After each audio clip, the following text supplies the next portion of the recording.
and welcome to my channel. Today I'm going to be talking about Hunter x Hunter.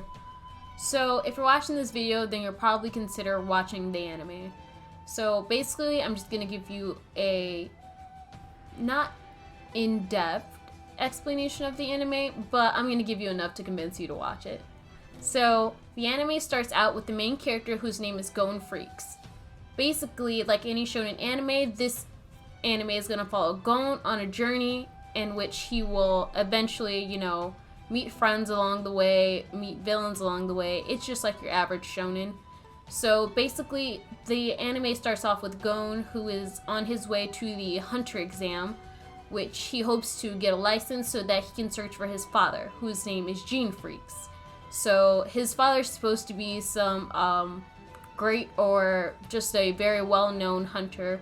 And so he hopes that by getting a license, which you need to travel to even certain places or even have certain privileges, might help him better to find his father. And so one of the first characters that you meet and that is with him through this journey is Killua.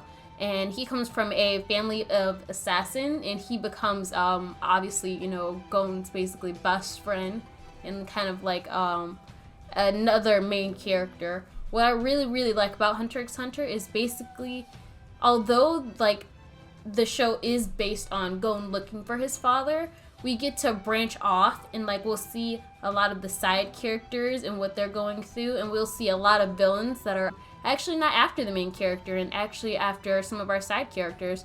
And Gon is just there for support, and in some arcs, he's just there for support and it's not all about him. And I like that. That's different. In some shonens, kind of like Naruto, like all the plot lines tend to tie back to him, and everyone's, it's all about him basically in the end, and just him wanting to be a Hokage. Or even in Bleach, everything ends up centering back around Ichigo and him being, number one and being the strongest, and he's always the one to save the day.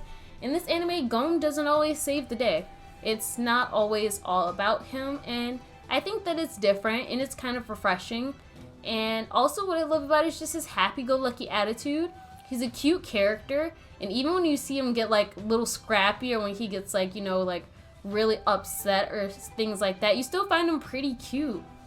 And there are moments when he does snap, and those moments are pretty intense, but I like that side of him too. I like a lot of the characters in this show. The character development is amazing. You start to even like some of the villains. A lot of the villains you'll probably end up being your favorite.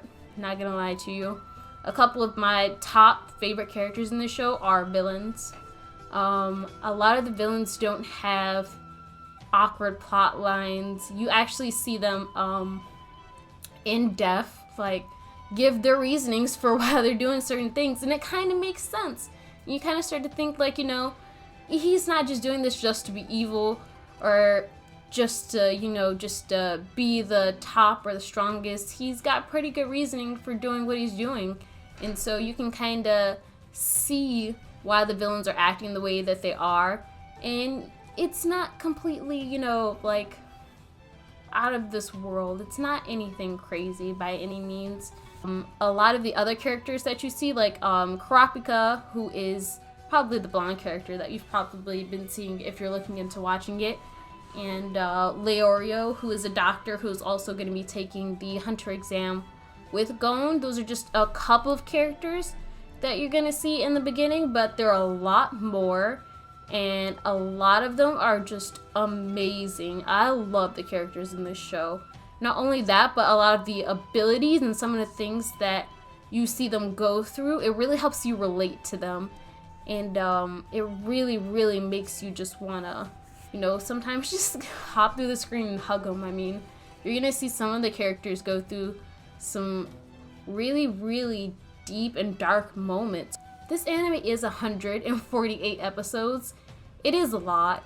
It's not as much as, One Piece, but 148 episodes is a lot. It has a total of 6 arcs, some being a lot better than others, and then some people will probably mention is just completely awful, but it is worth the watch. Even if you get to an arc that is you're completely disinterested in, I implore you, just stick it through. It gets to be amazing. It is probably one of the best animes that I could ever recommend to anybody to watch. So if you're thinking about it, just go ahead, jump right into it. This is the perfect time to watch, literally. Everyone's inside right now. It's the perfect time to watch. So, you know, just sit back, turn it on, and just enjoy the show. If you like this video, then hit the like button and subscribe to my channel. In my next video, I plan to go more in depth about the plot lines and spoil a couple things. So make sure that if you're going to watch the next video, that you watch some of the anime, or watch all of it before you watch the next video. That way, I'm not spoiling too much to where you don't want to watch it. So I will see you guys later. Bye bye.